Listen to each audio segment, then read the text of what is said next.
దినం దేవుని వాగ్దానం. ఈ ఉదయకాల సమయంలో ఈ దినము దేవుని వాగ్దానం అని ఈ చక్కటి ఆత్మీయ కార్యక్రమానికి ప్రేమతో మిమ్మల్ని ఆహ్వానిస్తూ, ఎలా ఉన్నారు దేవుని బిడ్డలారా? మీరందరూ కూడా బాగున్నారా? ఉదయకాల సమయంలో ప్రార్థన చేస్తున్నారా? దేవుని వాక్యం చదువుతున్నారు? ఎందుకంటే మన జీవితాల్లో ప్రార్థన ఆత్మీయత లేకపోతే శత్రువు బాగా వాడు విజృంభిస్తాడు. దేవుని వాగ్దానం అంటే మనల్ని, మన కుటుంబాన్ని బలపరచడం. పరిశుద్ధాత్మ దేవుడు ప్రతి ఉదయం నీ ఇంటికి తలుపు తట్టి నేనున్నాను కదా అనే ధైర్యాన్ని నీకు ఇస్తున్నాడు. ఒకవేళ మీరు అనుకుంటుండు, నా జీవితం ఏంటి, నా కుటుంబం ఏంటి, లేకపోతే నా పరిస్థితులు ఏంటి, కానీ ప్రతి పరిస్థితికి దేవుని దగ్గర జవాబు ఉంది. ఆయన వాగ్దానాలు ఎన్నో ఉదయకాలం మీకు ఇస్తున్నాడు కదా. ఎందుకు మిమ్మల్ని విడిచిపెడతాడు? మిమ్మల్ని ఎన్నడూ విడవడు. మీ ప్రతి స్థితిగతులను ఆయన చూస్తున్నాడు కాబట్టి ధైర్యం తెచ్చుకోండి. రెండవదిగా, ఒకవేళ ఈరోజు ఏ సమస్య నిన్ను పీడిస్తున్నాం, దేవుడిస్తున్న వాగ్దానాలన్నీ కూడా ఎత్తిపట్టు. ఒకరోజు ఈ దినం దేవుని వాగ్దానం రోజుటు మరల వినండి. అంతేకాక వాగ్దానాన్ని నాలుకలో ఉచ్చరించి ప్రార్థన చేయండి. ఎందుకంటే మోషే ఇశ్రాయేలుకి విరోధంగా దేవుడు కోపం వచ్చినప్పుడు వాగ్దానాన్ని జ్ఞాపకం చేస్తాడండి. అదేవిధంగా వాగ్దానం అంటే దేవుడిచ్చిన మాట. కాబట్టి ఈరోజు మీరందరూ ఎదురు చూస్తున్నారు. చక్కటి శ్రేష్టమైన దేవుని వాగ్దానం అందరం చదువుకుందాం. నేను చదువుతున్నాను యెషయా గ్రంథం 65వ అధ్యాయం 24వ వచనం. వారికి ఇలాగున జరుగును, వారి వేడుకొనక మునుపు నేను ఉత్తరం ఇచ్చేదను, వారి మనవి చేయిచుండగా నేను ఆలకించెదను. దేవుని బిడ్డలకట వేడుకొనక మునుపు ఉత్తరం ఇచ్చేదను, వారి మనవి చేయిచుండగా ఆలకించేదను. ఎవరండి మాట అన్న? దేవుడు. వింటున్నారా? మనం మనవి చేసిన మనుషులు ఎవరు వినరు. అసలు అడగంది అమ్మైనా అన్నం పెట్టరు. అట్లాంటిది వేడుకొనక మునుపు. నీ పరిస్థితి అంతా దేవునికి తెలుసు. నీ వ్యక్తిగత విషయాలు, నీ కుటుంబ విషయాలు, నీ బిడ్డలు, నీ చదువులు, నీ భవిష్యత్తు, నీ బాధ, నీ అప్పు, నీ సమస్య. ఏమంటున్నాడంటే, వారు వేడుకొనక మునిపే నేను వారికి ఉత్తరం ఇచ్చేదను, వారి మనవి చేయిచుండగా నేను ఆలకిస్తా. నువ్వు ఏ మనవి చేస్తున్నావు దేవుడు ఆలకిస్తాడట. నీ జీవితంలో నీకు ఉత్తరం ఇచ్చే దేవుడు, నీ మనవి ఆలకించే దేవుడు. ఎంత గొప్ప దేవుడు అండి. నీకు ఒక రిప్లై ఇవ్వట్లా. పెద్ద పెద్దోళ్ళ దగ్గరికి వెళ్తున్నావు, ఎక్కడి నుంచి ఏ రిప్లై లేదు, కానీ దేవుని యొద్ద నుంచి తప్పకుండా నీకు రిప్లై ఉంది. అందుకనే ప్రభు నీతో అంటున్నాడు, నువ్వు దేని గురించి వేడుకుంటున్నావు దానికి నేను జవాబిస్తా. ఎంత మంచి వాగ్దానం అండి. నీ మనవులన్నిటికీ నేను త్వరలో జవాబు ఇవ్వబోతున్నా. కాబట్టి ఈ వాగ్దానాన్ని గట్టిగా పట్టుకోండి. నీ మనవులన్నిటికీ నేను జవాబు ఇచ్చేదను. ఇది ఈరోజు మన వాగ్దానం. కాబట్టి ధైర్యంగా ఉండండి. మాటి మాటికి జ్ఞాపకం చేయండి.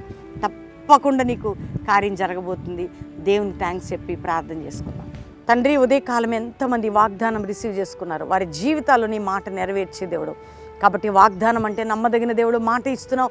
ప్రతి ఇంటికి రక్షణ లేని గృహాలకి రక్షణ, పాపంలో ఉన్న వారికి పాప క్షమాపణ, నెమ్మది లేని వారికి సమాధానం, విడుదల మీరు దయచేయండి. అప్పుల భారం నుంచి విడిపించండి, ఆర్థిక బంధకాల నుంచి విడిపించండి, మానసిక సమస్యల నుంచి విడిపించండి, కుటుంబ భారం నుంచి విడిపించండి. అయ్యా, విడిపోయి భార్య భర్తలుంటే కట్టబడాలి, గర్భంలో తెరవబడాలి.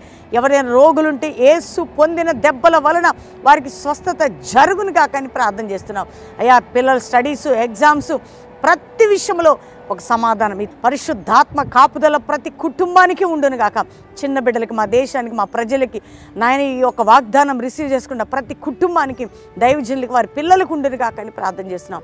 ఈరోజు ఎవరిది మ్యారేజ్ డేనో ఆ కుటుంబం మీద శుభము, దీవెన, ఆరోగ్యము, క్షేమాన్ని ప్రకటిస్తున్నాం.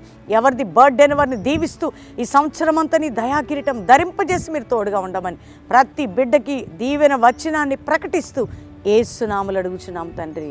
Amen, amen, amen. నేను నమ్ముతున్నాను దేవుని బిడ్డలారా, ఈ వాగ్దానం అందరు రిసీవ్ చేసుకొని ప్రతి ఒక్కరికి షేర్ చేయండి. చక్కగా గట్టిగా పట్టుకోండి.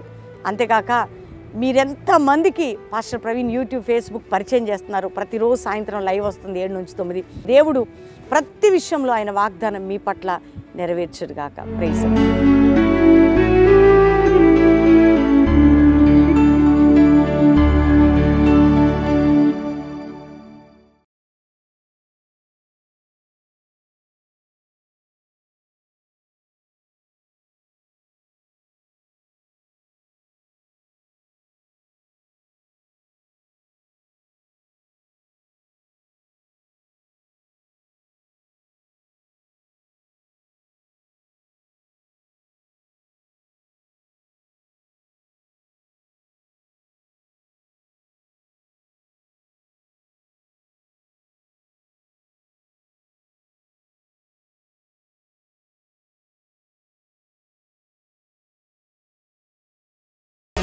ఆగస్టులో 12, 13, 14 3 దినాలు అద్భుతమైన సువార్త ఉజ్జీవ స్వస్థత మహాసభలు బెల్లంపల్లి కల్వరి మందిర ప్రాంగణంలో జరగబోతున్నాయి. ఎంతమంది గత నెలలు సంవత్సరాలు వచ్చి రక్షణ లేని వారికి రక్షణ, పాపక్షమాపణ, నానావిధ రోగముల స్వస్థత, ఆత్మీకంగా పడిపోయిన వారు వాక్యం ద్వారా నింపబడ్డారు, అభిషేకించబడ్డారు. ఎందరి జీవితాలు గత నెలల్లో కట్టబడ్డాయో. ఆగస్టు నెలల 12, 13, 14 3 దినాలు ఉపవాస ప్రార్థన. ఈ పండుగలకి పరిశుద్ధాత్మ దేవుడే గెస్ట్ స్పీకర్గా రాబోతున్నాడు. కాబట్టి ప్రేమతో మిమ్మల్ని ఆహ్వానిస్తున్నాం. మీరందరూ వచ్చి పాల్గొని దేవుని దీవెనలు పొందబోతున్నారు. God bless you.